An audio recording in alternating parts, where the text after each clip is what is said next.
Shalom à toutes et à tous, merci à vous d'être fidèles à Lumière du Monde Télévision, spécialement à Horizon Jeune, votre émission de débat entre jeunes chrétiens. Le plaisir est pour moi de vous retrouver encore dans cette émission, dans cet épisode nouvelle. Alors aujourd'hui, nous avons une thématique également qui vous intéresse, qui m'intéresse particulièrement. Est-ce que le chrétien peut chercher son âme sœur sur Internet? Et pour en parler, nous recevons comme d'habitude 4 invités sur notre plateau. Mais bien avant, pasteur Mathieu Guéhi, pasteur à cette émission, dites-nous quel est l'intérêt pour nous de parler aujourd'hui de cette thématique dans cette émission. Shalom, shalom, shalom à tout le monde et bienvenue à vous tous aussi. Aniel, c'est avec beaucoup de joie que je me retrouve avec toi, avec tous ces invités, ces jeunes qui participent et qui apportent leur contribution à ces sujets aussi importants que propose LMTV dans le sens de la formation de la jeunesse, de pousser la jeunesse à réfléchir sur des questions d'actualité, des questions assez importantes.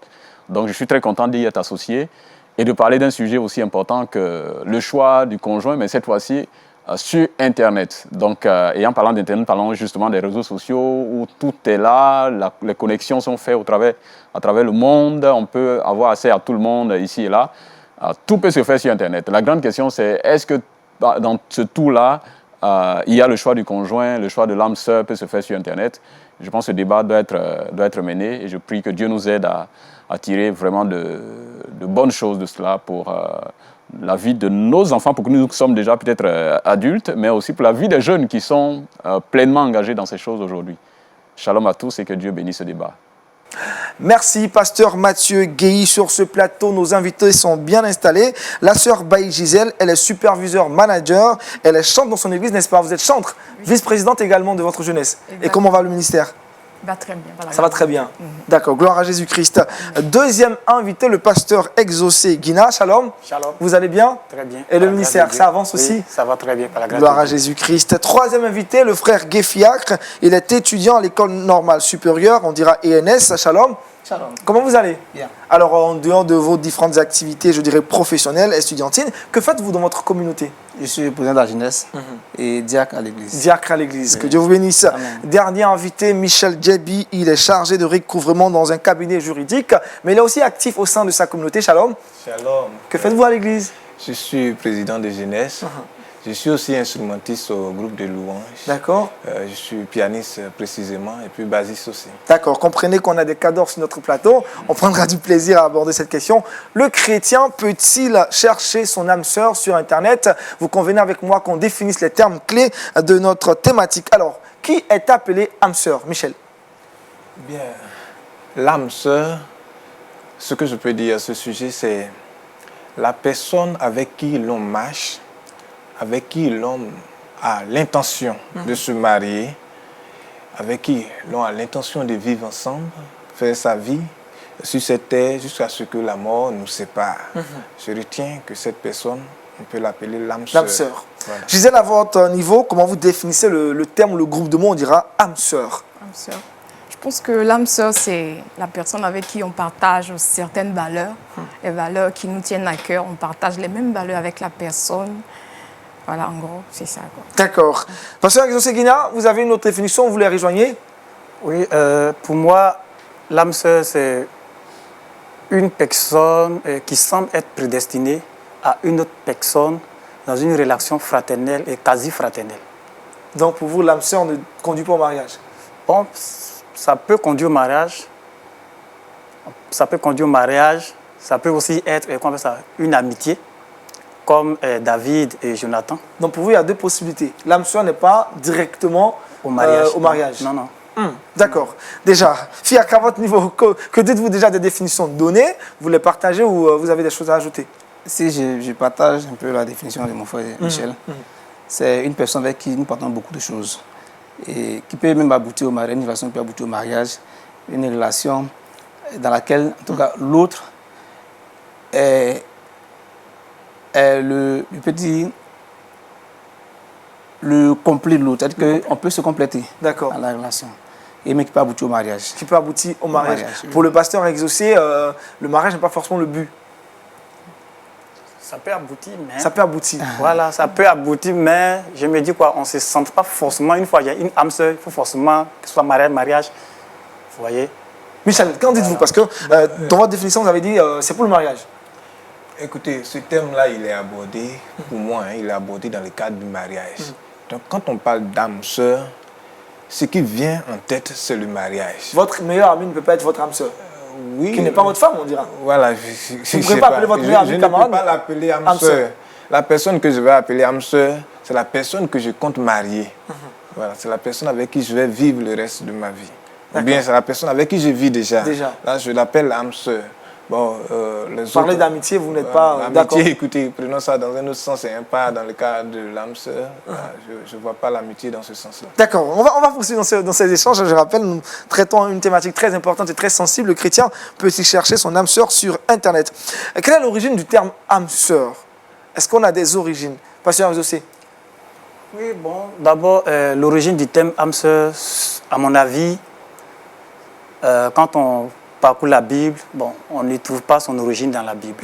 Voilà, parce que nulle part dans la Bible, Dieu a dit voici ton âme sœur ou pas. Mais par contre, dans nos recherches, on a vu comme ça un livre du philosophe Platon. Son livre est La Banque, où dans ce livre-là, j'essaie de paraphraser un peu les dits du livre, où il nous raconte comme ça qu'il y a 3 catégories d'êtres humains. Voilà, ça veut dire l'être humain en tant que femme, en tant qu'homme, et puis il y a aussi une autre race qui a 4 bras et 4 jambes et une seule tête, mais qui a 2 visages. Voilà. Et selon lui, ces êtres-là, il y avait tellement de complicité entre eux, donc du coup, ça augmentait les forces. Donc, les dieux de l'époque, qui étaient, par exemple, peut-être le chef des dieux, Zeus, a été obligé de les fendre en 2, dans le but de les séparer. Voilà. Et donc, c'est la recherche de cette moitié-là qui engendre maintenant cette démarche, appelée chez la recherche de mon âme sœur. Voilà. D'accord. Alors, est-ce qu'on a d'autres origines? Fiacre, Gisèle? Des origines semblables ou pas vraiment d'origine? Oui, Michel? Ce que je voudrais dire, c'est que le terme âme sœur n'est pas employé dans la Bible. Si c'est le cas, je n'ai pas encore vu. Mais seulement à la création, nous savons que Dieu a d'abord créé Adam. Et je voudrais dire que quand Dieu a créé Adam, il y a un de nos pasteurs qui prêchait un mariage et il nous a dit que quand Dieu a créé l'homme, Adam, ne pensez pas que Dieu a créé l'homme et après il a créé la femme. Il y avait déjà la femme en lui. Et à un moment donné, Dieu l'a mis dans un profond sommeil et il a retiré la femme de l'homme. Quand Adam a vu Ève, il dit cette fois-ci, voici la chair de ma chair, l'os de mes os. Il aurait pu dire aussi, voici l'âme de mon âme. C'est sorti de lui. Voilà. C'est ce qui fait de Ève l'âme sœur d'Adam.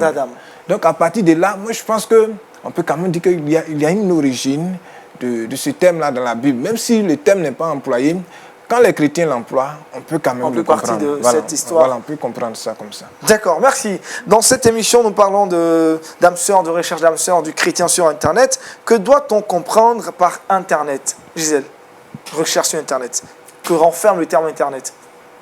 Internet, c'est une façon de regrouper des personnes de divers horizons, de diverses cultures, voilà, afin qu'elles puissent partager soit des contenus ou bien échanger sur un thème particulier ou non.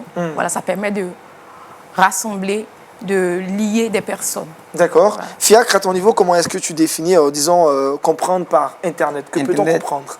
C'est un outil de communication, d'échange et des rencontres. Voilà, selon moi. D'accord. Michel?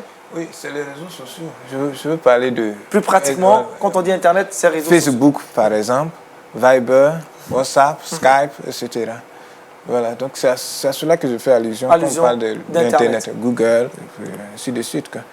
Pasteur aussi, à votre niveau? Oui, à mon niveau, pour moi, l'Internet, c'est un outil qui nous permet de facilement faire nos recherches, puis d'échanger aussi avec des personnes, et puis bon, qui nous permet aussi de nous divertir à travers les WhatsApp, les Facebook et autres. Voilà. Merci. On progresse dans nos échanges. L'âme sœur en question, on en parle. Tout être humain a-t-il son âme sœur sur cette terre? Gisèle. D'accord. C'est une question un peu délicate. Voilà. On aura une réponse aussi délicate. Voilà. Donc il faut dire que on ne peut pas dire particulièrement que quelqu'un a son âme sœur. Voilà, parce que une personne peut rencontrer une autre avec qui elle partage des valeurs, sa foi et autres. Mais il faut dire que lorsque cette personne-là vient à se marier et que l'un ou l'autre meurt, l'autre a la possibilité de se remarier. Donc, dans ce cas, si la personne se remarie, on dira que la personne a eu une autre âme sœur. Donc, c'est un peu délicat. Est-ce que vous croyez à l'existence de l'âme sœur? Est-ce que vous croyez à l'existence de l'âme sœur? Je crois que on peut rencontrer quelqu'un avec qui on a vraiment une affinité assez réelle, assez profonde. Mais pour dire qu'une âme sœur, quelqu'un m'est destiné, comme je dis, c'était un peu délicat. Voilà. Fiacre. Elle a du mal à donner la réponse, elle est très perplexe. Voilà. Vous, à votre niveau, Oui. tout être humain a-t-il son âme sœur sur cette terre? Je réponds oui. Oui, pourquoi? Je réponds oui. Partant de la définition que mon frère Michel a donnée, et je réponds oui. Parce que, en partant de la Genèse, en partant de la création de l'homme, et en partant de la création de la femme, on dit que, la Bible dit que Dieu a enfin endormi Adam. Et de lui, il a fait ressortir Ève. Donc, c'est pareil pour tout homme. C'est pareil pour tout homme. Parce que chaque homme, Dieu a fait dormir chaque homme. Et de chaque homme est sorti son semblable. Et de chaque homme est sorti son âme sœur. On prend le thème de âme sœur, bon, pas forcément âme sœur qu'on voit, on ne voit pas forcément dans la Bible, mais si on prend le thème âme sœur, son conjoint ou conjointe, ou bon, c'est pas tout ça. Époux, épouse, je pense que chaque être humain a son âme sœur sur terre. D'accord. Selon moi. Exaucé, Guinard, vous, à votre niveau, pour Gisèle, elle ne croit pas réellement à l'existence de l'âme sœur. Fiacre, il est catégorique, l'âme sœur existe, il y croit, et vous? Moi, je crois à l'amour biblique, selon Dieu. Mais à ce principe d'âme sœur qu'on entend couramment un peu partout. Pour vous, ce n'est pas biblique? Pour moi, ce n'est pas, franchement, ce n'est pas du tout biblique, pour moi. Oui, pour moi. Fiacre parlait de l'histoire d'Adam et Ève. Est-ce que Dieu a créé plusieurs Èves? Il a créé une seule Ève pour Adam. Il a créé une seule Ève pour Adam. Vous voyez, il a d'abord créé Adam. Et quand il a fini, il a trouvé que ce n'est pas bon que l'homme soit seul. Vous voyez, il dit, il n'est pas bon que l'homme soit seul. Alors, il faut lui faire une aide semblable. Vous voyez, dans le but de venir le compléter, de venir l'épauler. C'est dans ce but-là qu'il a créé Ève. Vous voyez, c'est dans le but-là qu'il a créé Ève. Donc, est-ce qu'on peut dire que Ève est l'âme? C'est parce que quand on parle de l'âme sœur, il y a d'abord âme. Il y a d'abord âme, et puis sœur, qui est question de où on trouve la fraternité et tout ça. Donc, est-ce qu'on peut avoir réellement une âme sœur? Non, mais moi, je pense que Dieu peut créer des personnes qu'il met ensemble pour un objectif, selon lui, bien défini.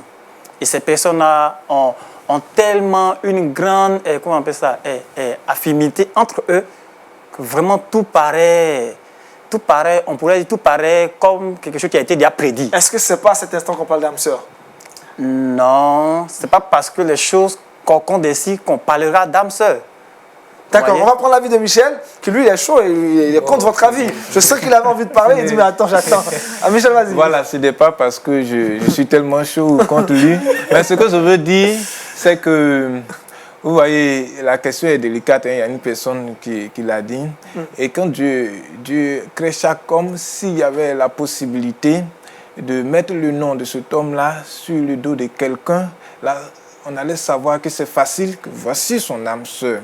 Même ce n'est pas fait. Toutefois, je pense que chacun devait avoir une âme sœur.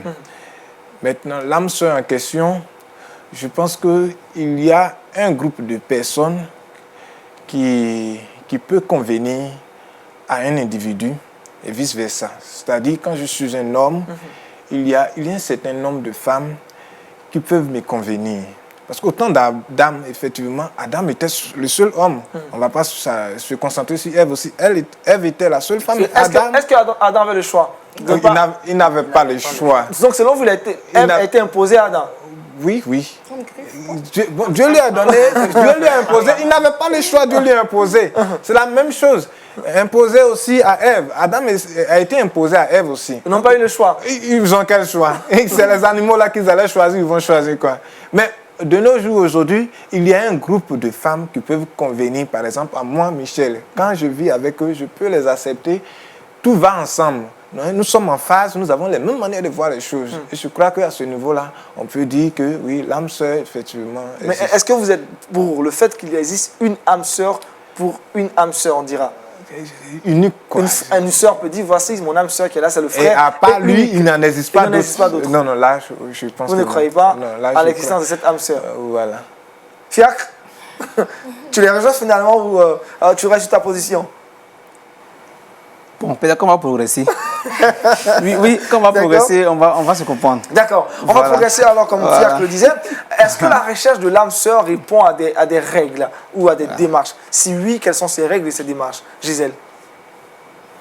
Moi, je pense qu'il n'y a pas un mode d'emploi particulier pour rechercher l'âme sœur. Voilà, honnêtement, que ce soit dans la Bible, il y a eu plusieurs façons de trouver l'âme sœur dans la Bible. Donc, il n'y a pas un mode d'emploi particulier. Chacun peut s'y prendre de la façon dont il sent. Donc pour vous, il n'y a pas de principe, il n'y a pas vraiment de règles, de démarches à suivre dans la recherche de l'âme sœur?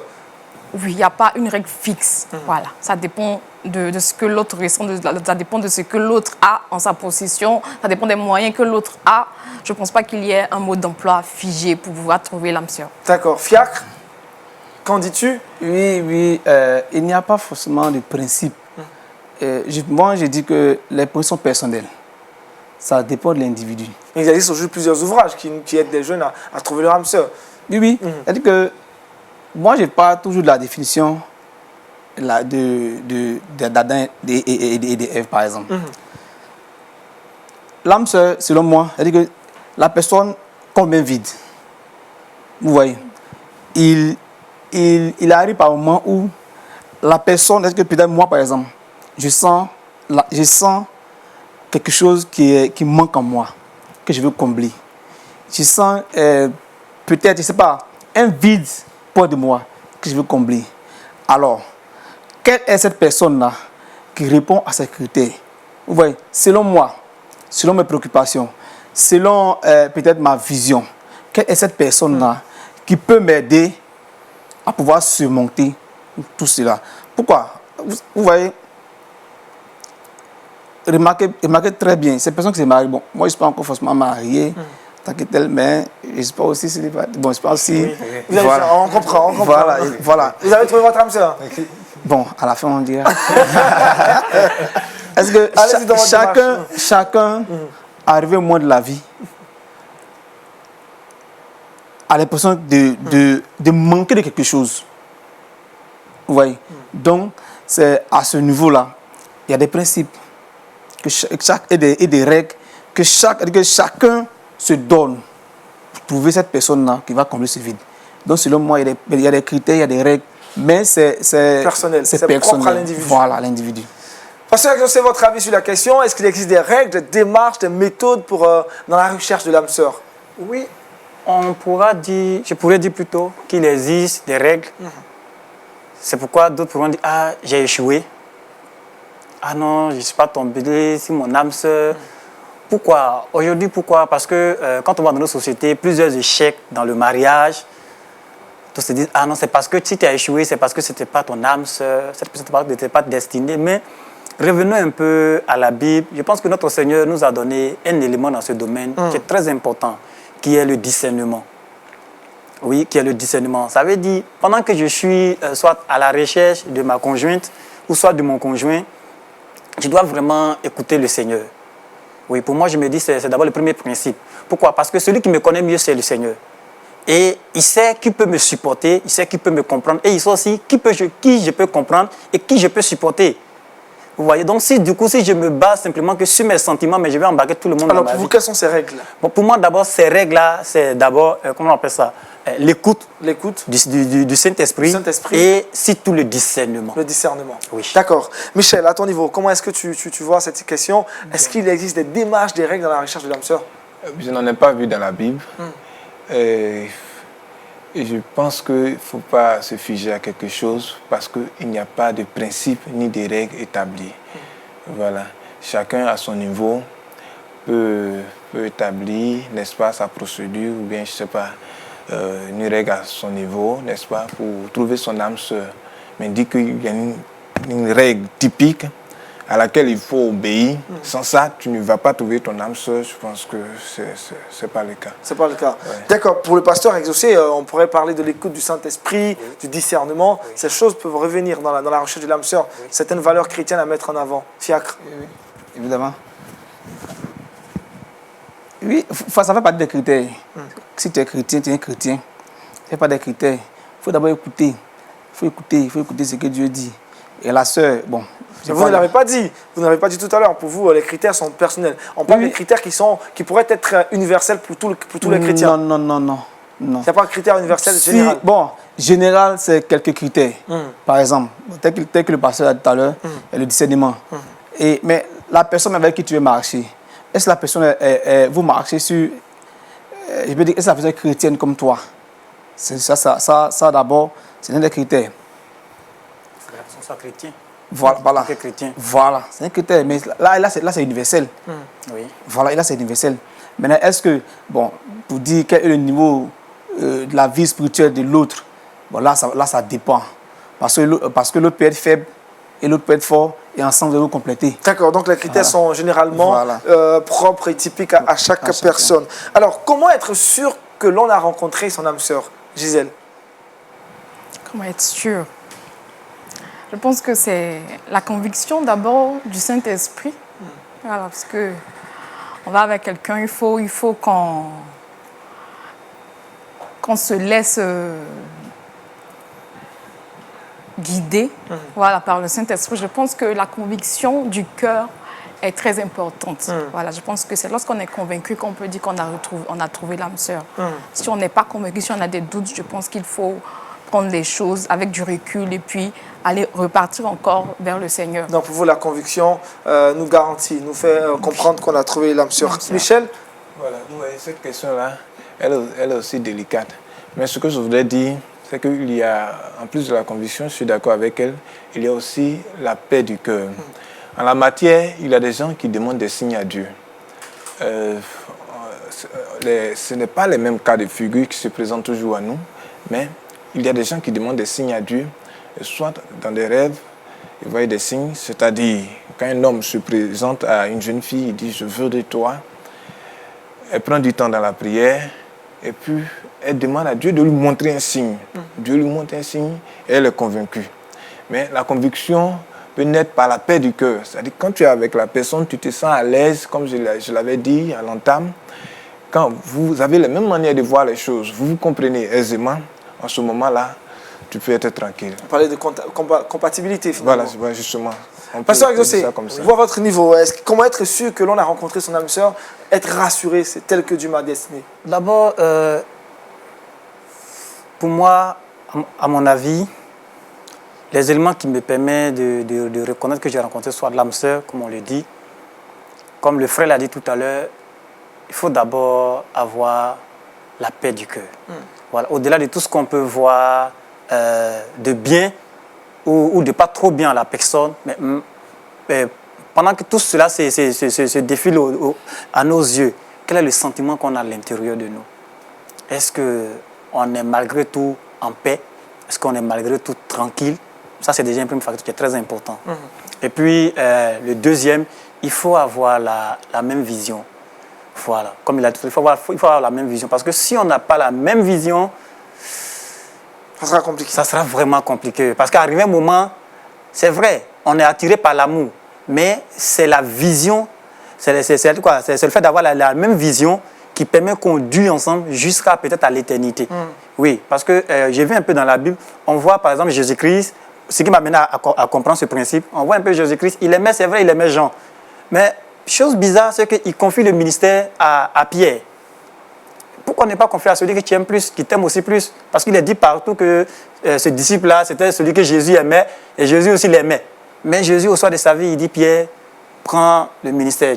Si toi, je vais bâtir le ministère. Pourquoi? Parce que quand il a demandé, pour vous, qui je suis, Pierre a été la personne qui a révélé réellement qui était réellement Christ. Donc pour vous, la vision est fondamentale pour éviter la division. Oui, pour moi, la vision est vraiment fondamentale.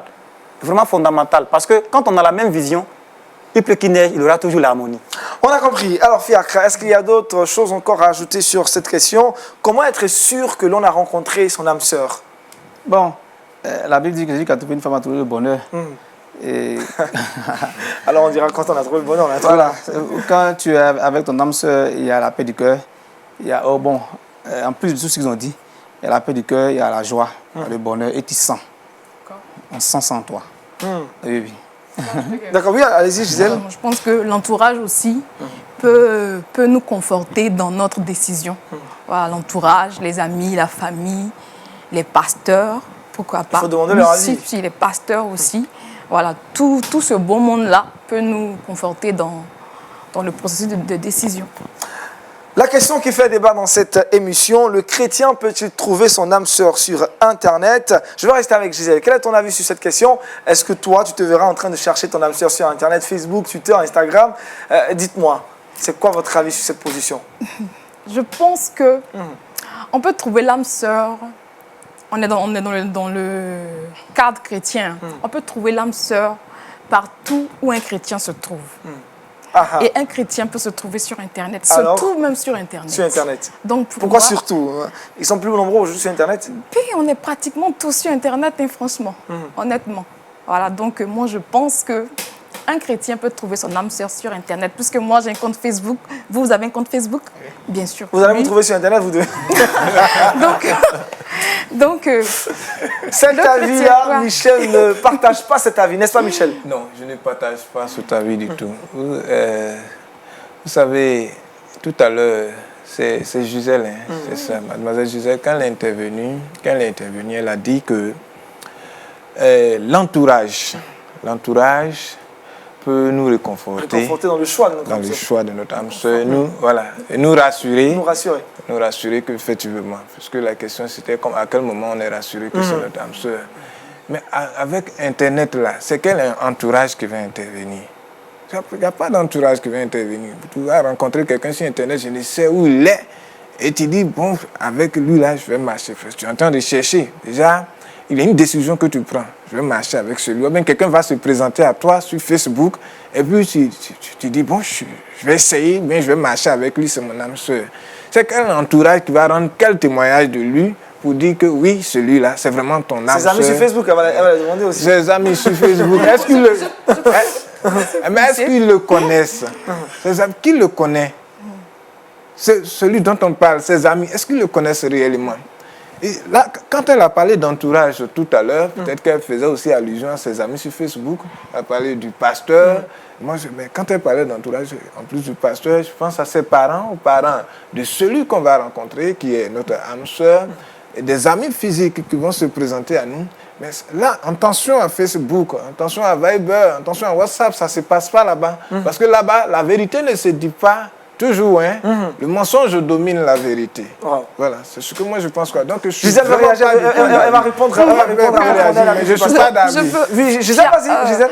Je peux dire qu'on ne célèbre pas de mariage sur Facebook. C'est de là-bas que ça part. Voilà. Ça part d'une demande d'amis. C'est de là-bas que ça part. Mais on quitte le monde virtuel pour le monde réel. Est-ce que vous comprenez un peu? Voilà, donc c'est pas sur Facebook qu'on va organiser le mariage. Le point de contact. Internet est le point de contact. On commence quelque chose et on décide de se rencontrer le plus tôt possible. Si c'est dans la limite du possible, en fait. On se rencontre dans le monde réel. Et c'est à partir de ça qu'on va côtoyer nos amis. D'accord. Oui. Contraire à son point de vue. Regardez. Il est mieux, il faut avoir un bon fondement en la matière. Le mariage n'est pas un jeu, c'est recommandé par le Seigneur et ce n'est pas pour un jour ni pour un mois. Pour nous les chrétiens, c'est pour toute la vie. Il est mieux, n'est-ce pas, de voir celui, n'est-ce pas, que tu veux, celui avec qui tu veux marcher, celui que tu veux épouser. Donc pour toi, d'abord, le contact n'est pas bon. Internet n'est pas un bon lieu de contact. Il faut arrêter ça. Internet, c'est pas du tout bon. C'est pas un lieu de contact. Voilà. Vous voyez, quand tu vois la personne, tout à l'heure, elle a parlé de l'entourage, il faut prendre le temps de te renseigner d'abord sur lui avant de l'approcher. Tu peux te renseigner sur lui, sa vie chrétienne, etc. Comment il est, son physique même, tu peux constater. Je disais tout à l'heure, le mensonge domine. Les gens, leur présentation sur l'Internet n'est pas ce qu'ils sont en réalité. Mais il y a quand même, même si vous n'avez pas duré ensemble, je suppose que vous vous êtes contactés sur Internet, vous avez par exemple fait 1 mois seulement et puis vous vous rencontrez maintenant. Et le physique que tu attendais n'est pas ce qui s'est présenté, il y aura quand même une petite déception. D'accord. Le pasteur, je sais, n'est pas d'accord avec Michel. Pasteur, pour vous, c'est possible de rencontrer son âme sœur sur Internet, de faire la recherche même de son âme sœur sur Internet. Oui, Pourquoi? Expliquez-nous. oui. Pour moi, je me dis, comment on appelle ça? La recherche de l'âme sœur, si on est tous d'accord que ça peut se faire un peu partout. Regardons d'abord dans la Bible. Abraham, dans la Genèse, il y a une très belle histoire par rapport à Abraham. Son fils avait l'âge de se marier. Il dit à son serviteur, quitte dans le périmètre où nous sommes là et va dans ma patrie. C'est comme s'il dit à son fils, quitte là, va sur Internet. Allez-y. Voilà. Il dit, va dans ma patrie. Parce que ici, les jeunes filles d'ici, ils sont ceci, ils sont cela, machin, machin, machin. Donc, va dans ma patrie. Et quand Élisée est parti, effectivement, il a trouvé la personne idéale pour Isaac. Et on continue encore, on voit un peu le cas de Naomi. Elle était avec sa belle-mère Ruth. Et elle va dans le champ de Boaz. Elle va glaner le riz, c'est là qu'elle rencontre Boaz. Tout ça pour dire quoi? Tout ça pour dire quoi? Pour dire quand on est chrétien, ça dépend. Ça dépend. Vous savez, d'autres personnes peuvent trouver l'âme sœur à l'église. D'autres peuvent par contre trouver l'âme sœur dans un baka. Parce que moi je connais un ami qui est pasteur. Il est marié légalement, et moi également, mais il a trouvé son âme sœur dans un baka. Mais Michel dit clairement que Internet n'est Oui, pas je un point viens. de contact. Non, je viens. Allez-y, pasteur. Je viens. rapidement. Il trouve d'abord son âme dans un baka. Non, c'est pour dire quoi? D'abord, le plus important, c'est d'abord le contact. Et on ne sait pas où est-ce que le contact peut commencer. Ça peut commencer sur Internet, puisque on a des amis qui sont réels et qui sont sur Internet. Par contre, on a des amis qu'on ne verra jamais, mais avec qui on est amis sur Internet. Vous voyez? Donc, si je vais sur Internet, et aujourd'hui, il y a des sites chrétiens, qu'on appelle ça des célibataires, qui est purement chrétien, qui est souvent coaché par des... comment ils appellent là, ceux qui travaillent dans ce domaine, par des coachs. Vous voyez? Par des coachs. Et qui sont là, qui essayent un peu de jeter un coup d'œil à tout ce qui s'est fait sur ces sites chrétiens-là.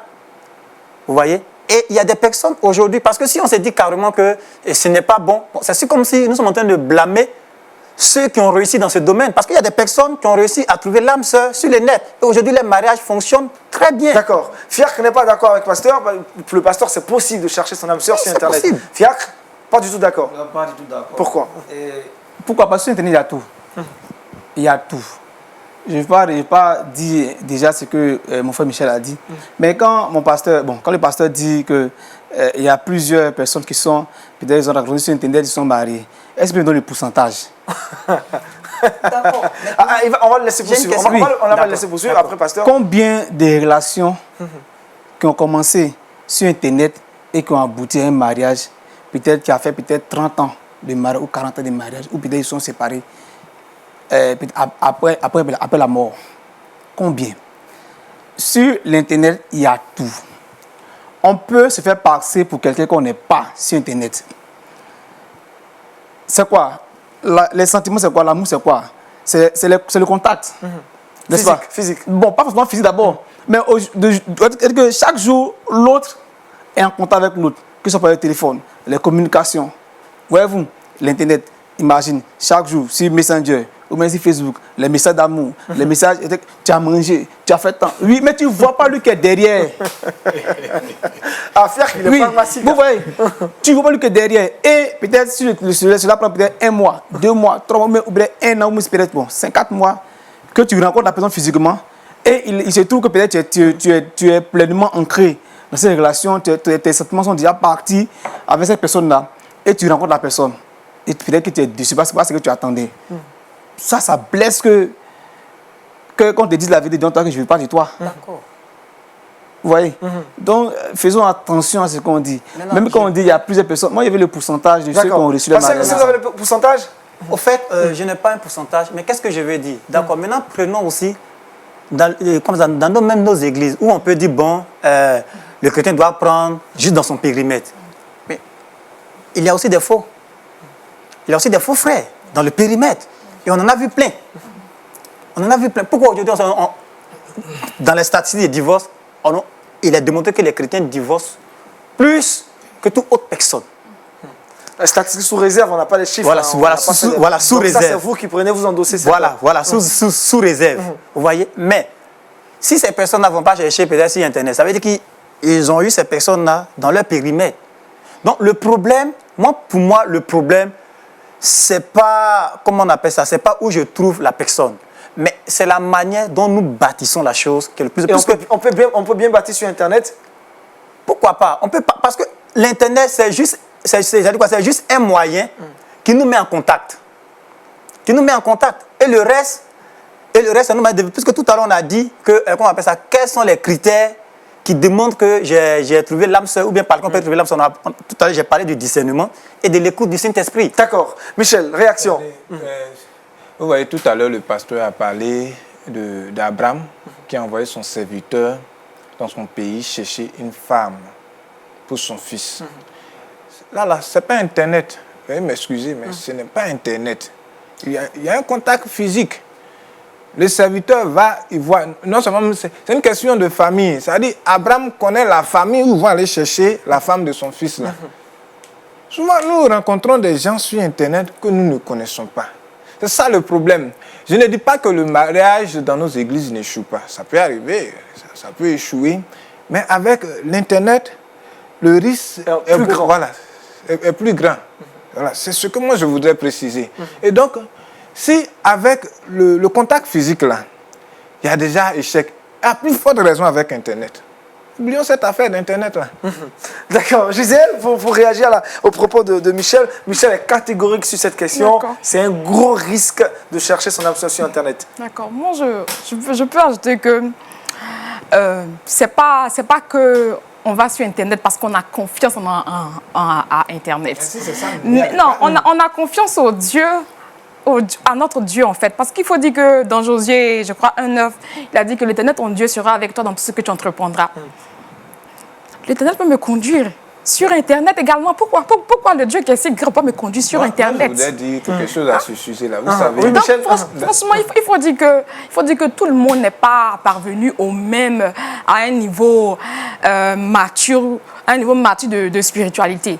Voilà, chacun il va avec son niveau. D'accord. Peut-être que vous êtes un fort dans la foi. Il y a certains qui sont moins forts dans la foi, mais ce n'est pas parce que vous êtes fort que vous allez mépriser celui qui est un peu faible et qui décide de faire confiance au Seigneur parce qu'il a essayé de tâtonner dans son périmètre.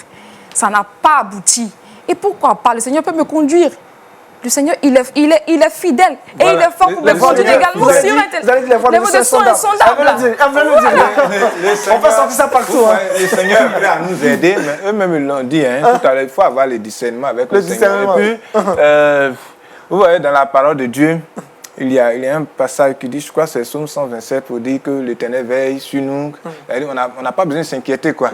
Ouais. Mais en même temps que Dieu dit ça, Jésus a dit à Satan, dans le désert, que tu ne tenteras pas l'Éternel ton Dieu. C'est pas parce que l'Éternel veille sur nous, ses voies sont insondables, que bien tu vas te livrer à tout. Ce truc-là, moi je dis qu'il y a un risque là-dedans. Et donc il faut déjà prendre tes précautions. Tu as la possibilité de te marier avec un contact physique, c'est encore plus rassurant. Et ça rend la procédure du mariage long, et puis bon, on ne sait même pas à quoi ça va aboutir finalement. Les relations sur Internet. Sur Internet là. Donc, elle va réagir. Le risque, il est partagé. Il est dans l'église et il est sur Internet. Est-ce que c'est le même pourcentage de risque? C'est le même pourcentage de risque? Bon, je peux dire que ce n'est pas tellement le même pourcentage, mais il y a aussi le risque à l'église, puisqu'on a connu... Est-ce que ces risques sont comparables? Le risque à l'église et le risque sur Internet? Moi, je pense qu'il est comparable, puisqu'il y a des faux chrétiens à l'église. Elle trouve que c'est comparable. Il y a des faux chrétiens à l'église, comme il y a des bons chrétiens derrière l'ordinateur, derrière le téléphone. Moi, je pense que... Je vais demander un peu à Michel. C'est Michel, non? C'est ça, Michel. D'accord. Michel, est-ce que tu as des proches, des contacts, ou soit on peut dire même des amis, que tu as racontés sur le net et qui sont devenus des vrais amis aujourd'hui, avec qui tu marches, avec qui tu manges le garba, avec qui peut-être tu bouges un peu? Est-ce que tu en as eu? Non. Que ça soit homme C'est-à-dire comme que, si je comprends bien la question, des gens que j'ai d'abord rencontrés sur Sur les nets Internet, et puis- après nous sont devenus de bons amis. Oui. Non, ce n'est pas le cas. Par contre, les gens avec qui j'étais d'abord amis et puis bon, sur l'Internet, Vous nous continuez sommes votre des amis, amitié. là, voilà. D'accord, ça c'est toi ton point de vue. Maintenant, regardez, l'Internet c'est un moyen qui nous permet de communiquer. C'est ce que nous on a dit tout à l'heure. On communique avec qui? Parce que Avec- pour vous, il n'y a pas de risque de chercher son âme sœur sur Internet. Non, moi je me dis, le risque est un peu partout. Le risque est partout. Que ce soit même à l'église, que ce soit même comme ça, entre mes 4 murs, le risque est partout. Que ce soit même dans le milieu chrétien, le risque il est Mais partout. pour Michel, c'est tenter Dieu de chercher son âme sœur. Oui, sur mais il faut Non, prendre ses pour moi, c'est précautions. pas tenter Dieu. Tenter Dieu, c'est vraiment trop dire. Tenter Dieu, c'est vraiment trop dire. Pourquoi? Parce que on va souvent sur l'internet pour prêcher. N'est-ce pas? Et on écoute même des prédicateurs à travers sur Là, il l'internet. s'agit de chercher son âme sœur maintenant. Ah bon, c'est pas le même Ah, sujet. c'est pas le même chercher. Non, c'est pas le même C'est pas sujet. le sujet. On va prendre l'avis de D'accord, Fiacre à propos. d'accord. Aston, on va revenir vers vous. Fiacre, D'accord. toujours sur cette question. Pour Michel, il y a un gros risque même. Pour Gisèle, le risque, il est comparable. Le même risque qu'on a de rencontrer un frère à l'église est égal au risque du frère ou de la sœur qu'on rencontre sur Internet. Est-ce que vous partagez cet avis? Mais le risque, n'est pas comparable. Pourquoi? Pourquoi? Je vais poser une question, mais pourquoi même aller sur Facebook même? Pourquoi aller là-bas? Tu as l'église. Je viens. On va l'écouter, Tu as on va le suivre l'église. son argumentaire. Tu as les programmes du soir. Tu as les sorties de jeunesse. Tu as les camps. Tu as les conventions. Tu n'as pas trouvé. Tu n'as pas trouvé. C'est sur Internet. Quelqu'un même tu ne vois pas. Physiquement, quand tu ne vois pas. Tu vas aller chercher quoi? Le risque est grand. Et je dis, mais est très grand. Il faut éviter cela. Pour ne pas demain souffrir dans le foyer. Puisque le gars peut te mentir, ou même la soeur peut te mentir. Si c'est une chose, elle a besoin de quelque chose. Puisque si elle va chercher garçon, ou même l'homme va chercher femme sur Internet, c'est parce qu'il est dans le besoin. Et l'autre, c'est qu'il est dans le besoin. Il peut dire tout. Il peut faire passer pour ce qui n'est pas. Vous voyez? Et entrer dans la vie de l'autre facilement. Vous comprenez? Et maintenant, après Internet, là, ça se termine où? Derrière. N'est-ce pas? Dans le foyer. Alors, et quand tu découvres maintenant que tout ce que l'autre te disait était faux, qu'est-ce que tu fais maintenant? Excuse-moi. Voilà. D'accord. Oui. Il y a un élément que je On va voudrais prendre préciser. rapidement l'avis de Michel. Vous voyez, ce que nous n'avons pas encore dit depuis que nous sommes sur ce plateau, c'est vrai qu'il y a certains parmi nous qui disent qu'on peut chercher l'âme sœur sur Internet. Nous disons que ce n'est pas normal. Mais en réalité, ceux qui le font le plus souvent sont soit nos frères africains qui sont ici et qui pensent qu'il y a des gens en Occident qui sont bien nantis, qui ont une situation sociale bien réalisante, donc ils sont bien placés. Donc souvent, c'est ce qui se pratique. Et à cause de cela aussi, moi, je dis non. Puisqu'il y a certaines personnes qui savent que bien, il y a des Africains qui cherchent des Européens, des Occidentaux. Qu'est-ce qu'ils font? Parfois, même ton voisin, vous êtes dans le même immeuble là, il prend photo d'un blanc, il met sur Facebook, un compte, et puis bon, il te demande amitié. Tu acceptes, vous continuez, et puis plus tard, c'est là que tu vas te rendre compte que c'est un vendeur d'illusions ou bien un arnaqueur, etc. Il y a des gens qui ont vécu ça aussi, ces expériences voilà, malheureuses. Il y a des gens qui ont vécu ça. Et je voudrais souligner ce fait-là aussi pour dire que quand nous parlons de recherche d'âme sœur sur Internet, en réalité, il y a ce fait-là là-dedans. Et nous, on condamne ça.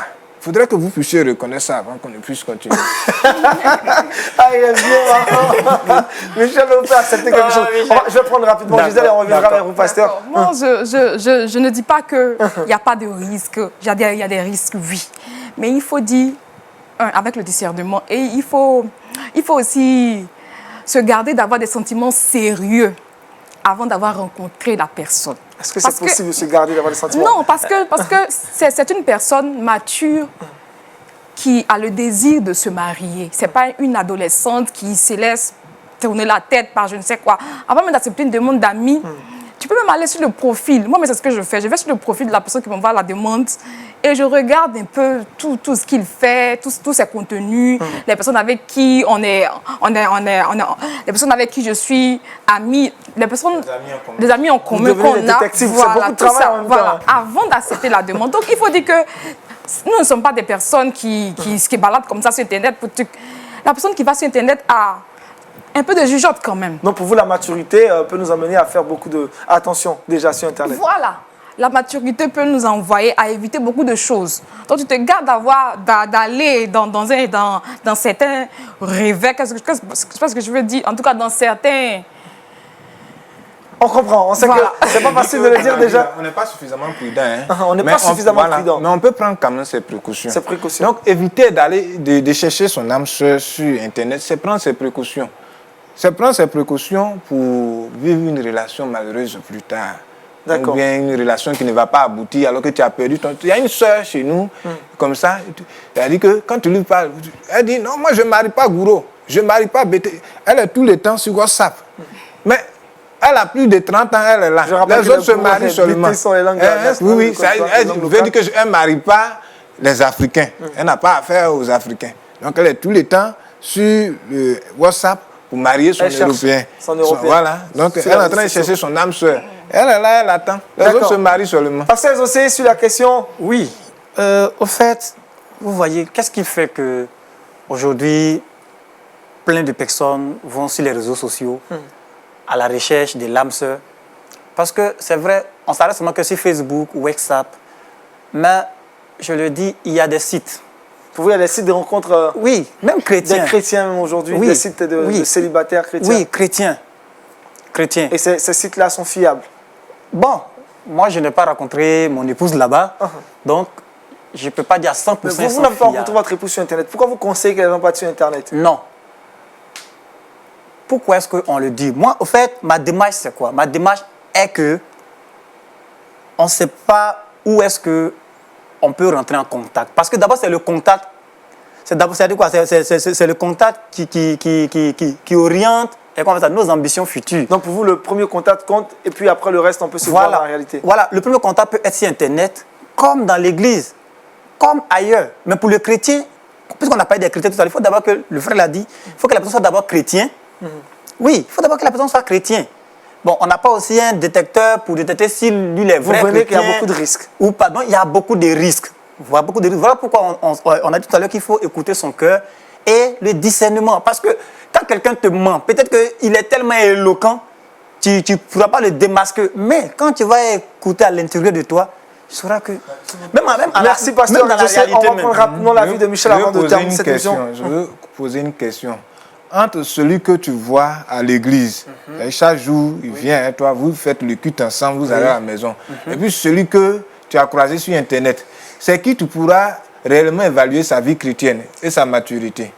D'accord. Celui que je crois. Merci, pasteur Exaucé. On dira la question, on sait plus la réponse sera celui qu'on rencontre au quotidien à l'église. On va s'arrêter là aujourd'hui. De très belles discussions sur cette thématique. Le chrétien peut-il chercher son âme sœur sur Internet?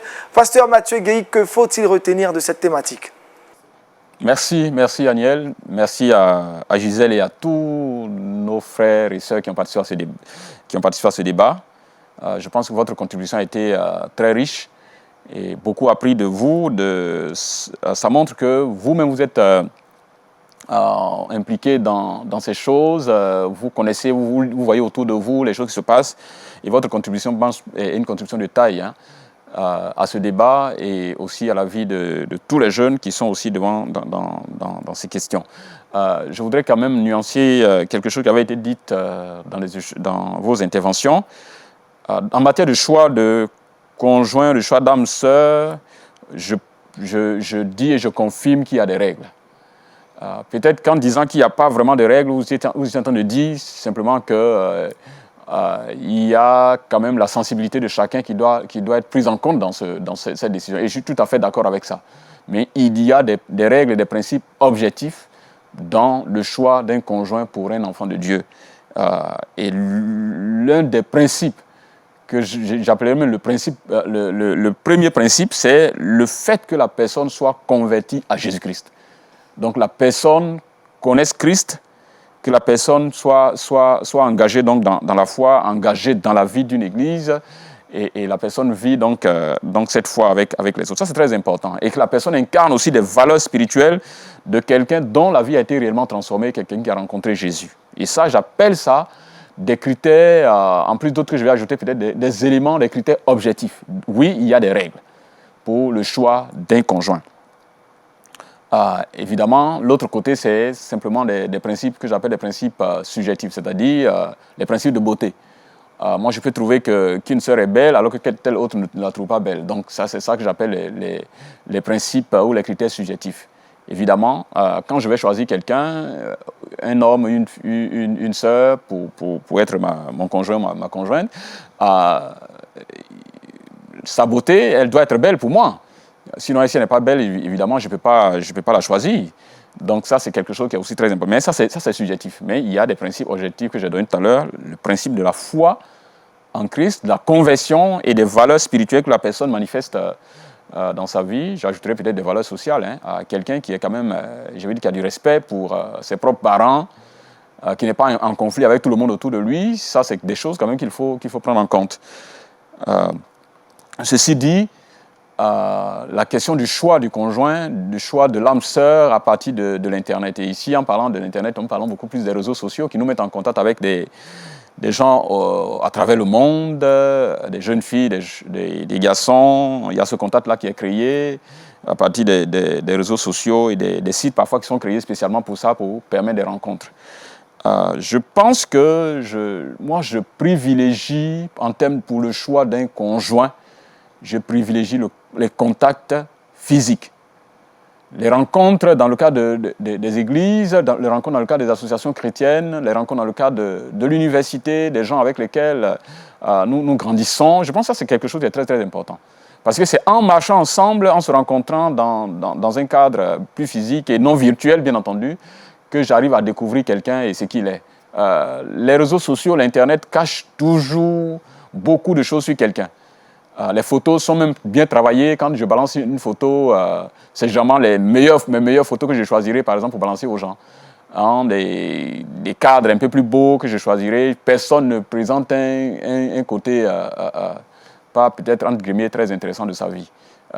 Vous ne saurez pas, à partir d'un réseau social, que la personne avec qui vous êtes en contact est un impudique, par exemple. Vous ne pourrez pas savoir si c'est un voleur ou pas. Donc, les réseaux sociaux ne donnent pas de telles informations sur une telle personne. Et donc ça, il y a beaucoup de risques. Je sais que certains l'ont fait et ils ont pu bâtir un foyer. Je ne dis pas non, mais je veux parler des normes, des choses qui sont quand même acceptables par tous. Que le choix d'un conjoint pour un mariage sérieux doit vraiment se faire à partir des contacts que nous avons avec les gens autour de nous. Et je pense que ça doit être encouragé, même si les réseaux sociaux nous donnent beaucoup de possibilités aujourd'hui. Il ne faut pas négliger les contacts physiques. Et ça, je vais encourager les uns les autres à cela. Je ne suis pas pour autant en train de brimer ou de blâmer faussement ceux qui ont même bâti une relation solide à partir d'un contact qu'ils ont eu sur un réseau social. Non, ce n'est pas ça que je suis en train de dire, mais je veux dire qu'il y a beaucoup plus de risques de tomber sur un mauvais grain que de tomber sur quelqu'un réellement qui craint le Seigneur et que vous appréciez, dont vous appréciez tous les contours de la vie. Que Dieu nous aide et que Dieu aide chaque jeune que vous êtes à pouvoir prendre cela en considération dans votre choix et à faire un très bon choix. Parce que le mariage, quand c'est bien réussi, c'est une grande bénédiction pour notre vie. Shalom à tous et que Dieu vous bénisse. Merci pasteur, en tout cas on a pris du plaisir à aborder cette question avec nos invités. Je rappelle, Baye Gisèle, superviseur manager dans une chaîne de restauration de la place. Encore shalom et merci d'avoir accepté notre invitation. Le pasteur Exaucé Guina, shalom pasteur, merci d'être là sur notre plateau. Et Gef Fiacre, il est étudiant à l'ENS. En tout cas merci pour votre intervention dans cette émission. Et puis enfin le frère Michel Diaby, chargé de recouvrement dans un cabinet juridique. Le rendez-vous est pris dans une semaine pour un autre épisode de cette émission. Vous pourriez regarder cette émission en tout cas en replay sur notre site internet www.lumieredumonde.tv et aussi sur YouTube. Et puis continuez de suivre l'MTV sur internet, pas de chercher votre âme sœur, mais de suivre nos différents programmes. Bon week-end à toutes et à tous et shalom chez vous.